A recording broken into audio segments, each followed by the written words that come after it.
Before we do the big reveal, mag-recap muna tayo from items 10 to 2.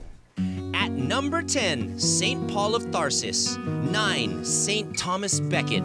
8, St. Francis of Assisi. 7, St. Dismas. 6, St. Angela of Foligno. 5, Blessed Bartolo Longo. 4, St. Ignatius of Loyola. 3, St. Francis Xavier. And 2, St. Mary of Egypt. And at number 1, ang nanguna ang pinaka-inspiring sinner-turned-saint is St. Augustine.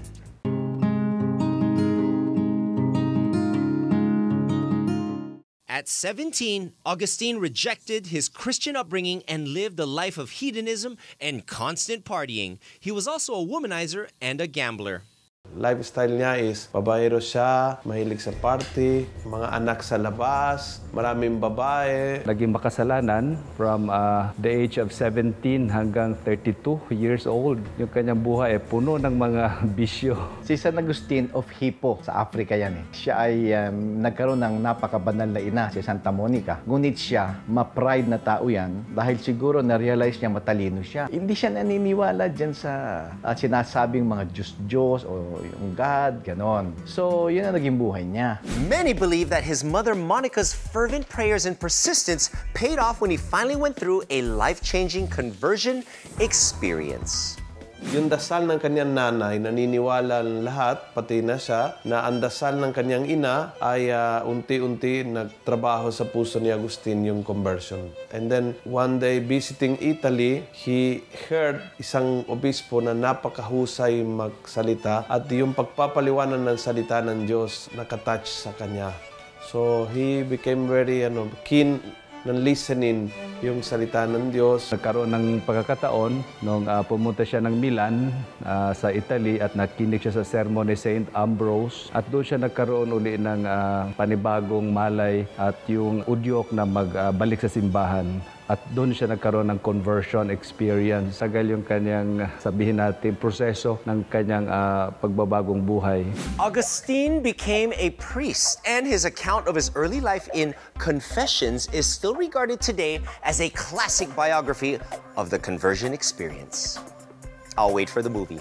Eventually, pare siya, na-convert, naging Kristiyano, naging pare, naging obispo, naging isang dalubhasa, isa sa mga tinatawag na Doctor of the Church. Napaka-dramatic, no? Kanya isinulat sa kanyang libro na tinatawag ay Confessions. Doon niya isinalaysay ang kanyang buhay ng pagiging makasalanan at paano siya bumalik sa Diyos. Napaka-dramatic kasi nga kasama kasi doon yung dasal ng kanyang ina na si Santa Monica na talagang pinagdasal na siya bumalik sa Diyos. Aside from his contributions to Christianity, San Augustine has also been called the first great psychologist and the father of the autobiography.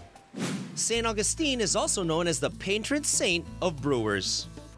Ang unang nakita ko, huwag kang mayabang. Ang talino mo ay hindi sa'yo. Sa Diyos yan. Yang utak mo. At yun nga, faith begins with reason, but faith goes beyond reason. Kasi ang faith natin, hindi irrational. Yan ang isa sa mga pinakita ni San Agustin, ibang pananampalataya. Hindi naman kailangan na dahil nakamali ka noon, sira ng buhay mo forever. Maraming tao ganyan ang pakiramdam. Dahil nadulas o nadapa sila noon, parang feeling nila forever sira ang buhay nila. Hindi naman. Sa mata ng Diyos, meron tayong kinabukasan, may second chance.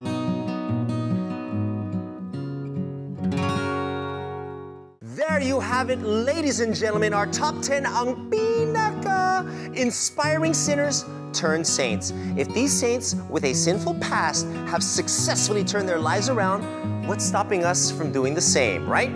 As St. Augustine once said, there is no saint without a past, no sinner without a future.